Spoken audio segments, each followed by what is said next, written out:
Julian Lewis is going to redshirt the rest of the 2025 season for Coach Prime in Colorado, which makes a lot of sense. But I think this is one of the smartest moves that Prime has made all year, and I'll tell you why.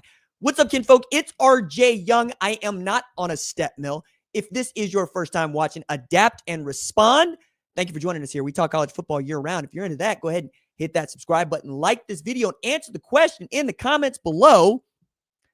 How do you feel about JuJu Lewis redshirting the final game of the season for Colorado and getting him set for the 2026 season? Lewis has shown to be the most capable quarterback that Colorado has had. I'm really excited about what his future can be and what Colorado's future can be as he develops. The quarterback situation, the quarterback question has plagued Colorado all year. Finding a replacement for Shedeur Sanders has not been easy. Finding the right guy to lead this team that really can not only mesh with the culture, but perform on the field is not an easy task. And they thought they had a guy in Caden Salter, and it is a miss by Coach Prime, frankly.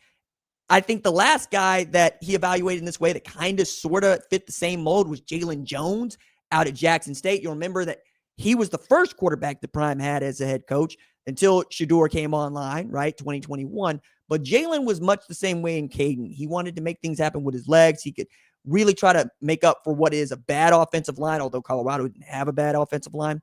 It's more like getting a hold of the kind of guy that can run the offense and then finding the right offense for that guy to run in is the deal. So later this season, Brett Bartolone also got the play calling privileges.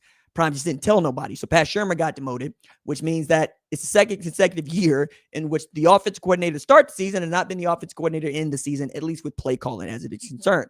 And Prime would tell anybody who would listen at the time, I believe in Pat Shermer. I think the offense is going to work better with him. Even as Sean Lewis seemed to have an offense that was fine, even if the offensive line was not. And Sean Lewis is doing a great job at San Diego State right now, and they've had a much better season than Colorado. They played not the same competition, Mountain West, but you get my point here. I think that really it's going to be finding the offensive coordinator that can mesh with Julian Lewis, and which makes me beg the question, what's Byron Leftwich actually doing at Colorado, and what might he be able to do? I'm sure that some people have been reading the tea leaves and can see some of the things that he has been professed to be doing, but this is also a guy that is an outstanding offensive coordinator, frankly, an outstanding play caller, and he's played the position at the high level at both the collegiate level and Marshall, famously. I used to play with Marshall in 03 NCAA, 02 NCAA back, them was the years where I could do anything I wanted with Byron Leftwich in that offense. I used to play with Marshall all the time because that offense is wide open. All I need to do is have this big arm dude throw the football all over the yard. What if you give him the offense? What if you have him running the same sort of offense that, Leftwich might have had with another pretty damn good quarterback at Tampa? Okay. I think that having that conversation out loud is one I'd like to be heard. Perhaps Byron has his reasons for not wanting to do it. Perhaps Prime has his reasons for not wanting to do it. And having that just a little bit out there, I think would be a little bit more transparent. But we also live in an age where Prime and others just don't want to tell you everything that they're doing. Sometimes they don't trust people with the information that they give. And I feel like when things are bad at Colorado, there's not a lot of talking at Colorado. There's not a whole lot of people that get inside the program to tell you what's going on because there is such a thing as negative publicity. And I think some of this is, how do you deal, right? And if you cannot stand up face-to-face in front of them and answer for what you said, they might not want to talk to you. I understand that. Everybody knows how to reach me. Everybody knows how to get to me, right? And I love having these conversations out loud, not because I want to be antagonistic. That's not the point. I hate antagonistic. Not when you're trying to have a conversation. You're trying to understand. You're trying to come around. Like when I asked Prime about Shedeur and the draft leading up to it, he was very frank with me in an interview I wrote about Fox Sports going, I think America's just tired of us, right? They had to deal with me. Now they got to deal with my sons. They just tired of us. And it was showing up, right? In the way that they got treated in the NFL draft. He was number one on so many NFL draft Knicks boards, including famously Mel Kiper, but also Todd McShay, Daniel Jeremiah. All those guys thought he was the first round pick. And he slipped to the 5th round, and Andrew Berry needed to trade up there to go get him. And all he did was become the first quarterback to win his first start at Cleveland since 1995. Had 17 other guys try to do that. 17 other guys failed. It wasn't happening, right? They found the right dude. And Shedeur's carrying himself like the right dude. I think JuJu does as well, right? And I think when Prime's got a quarterback, Prime is golden. And this is still a sport where having the best quarterback can win you so many games. Like, it really is the difference between being great and being awful. And this is what I would say mostly about the 2024 season that gets missed. Yes, Travis Hunter won the Heisman Trophy, but he needed somebody to give him service. If he had Caden Salter, Ryan Staub throwing him the football, he's not going to win the Heisman Trophy. He's not winning the Heisman Trophy. There is no 96 catches for 1,200 yards with, I think, 12 TDs. That's just not happening. We're not doing that, right?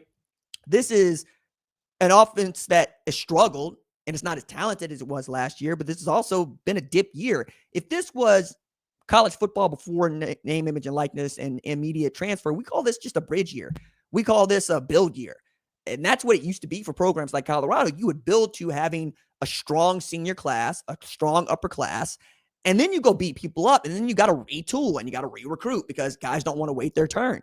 And this is still a place where you got to convince people to wait their turn. Ohio State doesn't have a problem convincing people to wait their turn. Georgia doesn't have a problem convincing people to wait their turn. They're perennially there. So the draw is, if you come here, you're going to win championships, even if you're sitting on the bench. And everybody likes to win, even when you're sitting on the bench, right? When you are bad and you see other players starting ahead of you, you got questions. And I used to love Nick Saban's answer to this when a player wanted to transfer because he wasn't playing. He says, tell me on the depth chart who you're better than. Show me the guy that you're better than. Because if you were better than, I would play you. And I love it when coaches have those conversations out loud, but most coaches don't. It was clear that Saban cared about this player that wanted to transfer. Most coaches don't give a damn that you want to transfer. They're saying, good riddance. You don't help me. You're not winning football games for me. They don't go out of their way to tell media they're going to redshirt you if they think you're bad. They're going to let you go into the portal. I hear from so many kids and so many parents who never hear word one from the head coach. Might hear a couple from the position coach when they go into the portal. You know, like Lincoln Riley used to try to make this big deal about, I want a kid to come talk to me before he goes into the portal. Why? If you want to quit, you give a resignation letter. And if it's somebody you care about and they enter the portal, you can recruit them back. You know they entered the portal. They got to go to your compliance office, and it goes to the same number of people that know you entered there. All you got to do is call that kid. And that's the other thing that I always thought was really awkward about this for head coaches. You have a kid on your roster to enter the transfer portal, and it comes up in the same spreadsheet that everybody gets to see about who entered the transfer portal. And you can't get up to call and go, come to my office, or let me come to your house. Let me come to your room and ask you about why it is that you want to transfer. It's people to people. It's person to person. These things matter. And if you don't care enough to go recruit the kid, it ain't a kid you wanted. And, you know, Prime said that. It ain't nothing that we were missing. Okay. And that's a long way of saying you got to get better players around JuJu. Otherwise, it's only going to be so much. So right now, it feels like you got a quarterback going to 2026. That ain't transferring. You're going to be able to build around. Now, the hard part, put the pieces around him to go and win football games at a high level.